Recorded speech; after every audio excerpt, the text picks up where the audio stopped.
Corona की vaccine Covishield की 2 doses के बीच गैप बढ़ाने के मोदी सरकार के फैसले पर अब एक नया विवाद सामने आया है। न्यूज एजेंसी रॉयटर्स ने एडवाइजरी बोर्ड के सदस्यों के हवाले से दावा किया है कि सरकार के इस फैसले के पीछे बोर्ड के सभी सदस्यों की सहमति नहीं थी। कुछ सदस्यों की राय कोविशील्ड वैक्सीन के 2 डोज के बीच गैप को 8 से 12 हफ्ते रखने की ही थी। उनका दावा है कि सरकार ने इस गैप को अपनी मर्जी से बढ़ाकर 12 से 16 हफ्ते कर दिया। बता दें कि स्वास्थ्य मंत्रालय ने 13 मई को कोविशील्ड की 2 डोजेस के बीच अंतर को 6 से 8 हफ्ते से बढ़ाकर 12 से 16 हफ्ते कर दिया था। ये फैसला ऐसे समय में लिया गया था जब वैक्सीन की किल्लत थी और देश भर में कोरोना संक्रमण तेजी से बढ़ रहा था।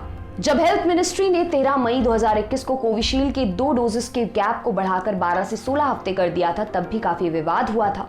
इस तरह के आरोप लगे थे कि सरकार ने वैक्सीन की कमी के चलते ऐसा फैसला किया है।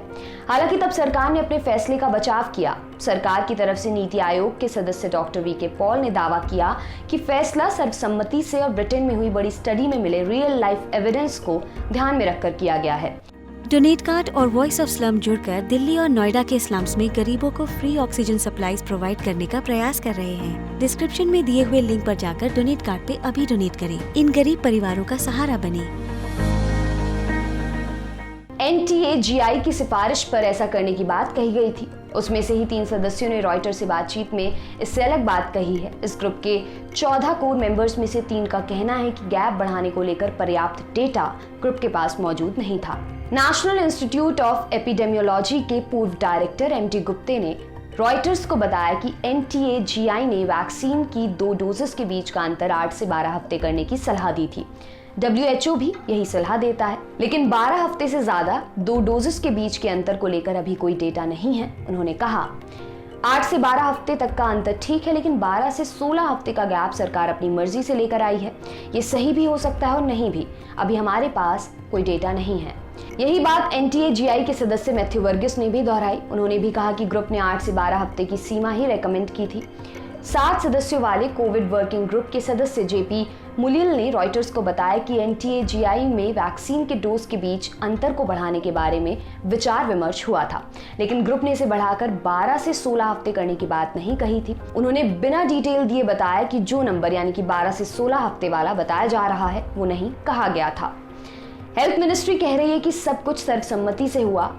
समाचार एजेंसी में आई इस खबर के बाद 16 जून को हेल्थ मिनिस्ट्री ने प्रेस विज्ञप्ति जारी करके इसका खंडन किया है। मिनिस्ट्री का दावा है कि कोविशील्ड की 2 डोज के बीच का अंतर बढ़ाने का फैसला वैज्ञानिक आधार पर और NTAGI की सलाह पर लिया गया है। सरकार ने कहा है कि इस फैसले को लेने की प्रक्रिया में पूरी पारदर्शिता रखी गई है। सरकार ने मई में कोविशील्ड वैक्सीन के 2 डोजेस के बीच अंतर बढ़ाने के फैसले का बचाव करते हुए कहा कि सरकार ने 2 डोजेस के बीच अंतर वैज्ञानिक कारणों से बढ़ाया है, न कि वैक्सीन की कमी की वजह से। वैक्सीनेशन के लिए सरकार की ओर से National Technical Advisory Group of Immunisation यानी कि NTAGI बनाया गया है, जिसके अध्यक्ष डॉक्टर N.K. अरोड़ा हैं। डॉक्टर अरोड़ा ने PIB द्वारा जारी प्रेस विज्ञप्ति में एस्ट्राजेनेका की वैक्सीन के 2 डोजेस को बढ़ाने के पीछे के कारणों को तफसील से बताया है। उन्होंने कहा है, सबसे पहले 4 हफ्ते का गैप ब्रिजिंग ट्रायल के डेटा के आधार पर किया गया। उसके बाद गैप को उन स्टडीज के आधार पर बढ़ाया गया जिनमें ऐसा करने से क्षमता बढ़ने की बात सामने आई थी। कोविशील्ड को लेकर शुरुआती स्टडीज काफी अलग अलग तरह की आ रही थी। कुछ देश जैसे यूनाइटेड किंगडम ने दिसंबर 2020 में ही एस्ट्राजेनेका की वैक्सीन के डोज के बीच गैप को बढ़ाकर 12 हफ्ते कर दिया था। इस डेटा के आने के बाद भी हमने अपने यहाँ कोविशील्ड के बीच में गैप का फैसला लेने से पहले ब्रिजिंग ट्रायल का डेटा देखा। इसमें गैप बढ़ाने से अच्छे रिजल्ट दिखे थे। उसके बाद हमें दूसरे साइंटिफिक और लैब से डेटा मिले। इसके बाद ही हमें लगा कि हमें डोज के बीच इंटरवल को बढ़ाना चाहिए। इसके बाद ही हमने गैप को 4 से बढ़ाकर 8 हफ्ते किया था। स्टडी में पता चला था कि 4 हफ्ते के गैप में मिली 57% कारगर क्षमता 8 हफ्ते के गैप में 60% हो जाती है। जब उनसे सवाल किया गया कि पहले ही गैप को बढ़ाकर 12 हफ्ते क्यों नहीं किया गया, तो इस पर उन्होंने कहा, हमने फैसला लिया कि हम ऐसा तभी करेंगे जब UK से ग्राउंड लेवल का डेटा आ जाएगा। उन्होंने कहा कि दूसरे देश जैसे कनाडा और श्रीलंका आदि भी एस्ट्राजेनेका की वैक्सीन के 2 डोज के बीच 12 से 16 हफ्ते का गैप दे रहे हैं। बता दें कि एस्ट्राजेनेका की वैक्सीन की मैन्युफैक्चरिंग भारत में कोविशील्ड नाम से हो रही है। सरकारी आंकड़ों के मुताबिक भारत में वैक्सीन के 25 करोड़ डोज दिए गए हैं और इनमें से 90% डोज एस्ट्राजेनेका वैक्सीन ही दी गई है। जिस प्रेस विज्ञप्ति में सरकार ने रॉयटर्स की खबर का खंडन किया है, उसमें यह भी कहा है कि जरूरत पड़ने पर सरकार फिर से कोविशील्ड के 2 टीकों के बीच का गैप घटा सकती है। National Technical Advisory Group of Immunisation के अध्यक्ष डॉक्टर NK अरोड़ा ने बताया है, कोरोना और वैक्सीनेशन दोनों ही बहुत डायनामिक हैं।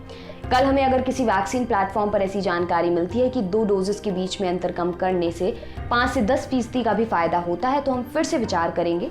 कमेटी मेरिट के आधार पर गैप करने का फैसला ले सकती है। दूसरी तरफ अगर हमें लगता है कि हमारा फैसला सही है तो हम यही गैप बरकरार रखेंगे।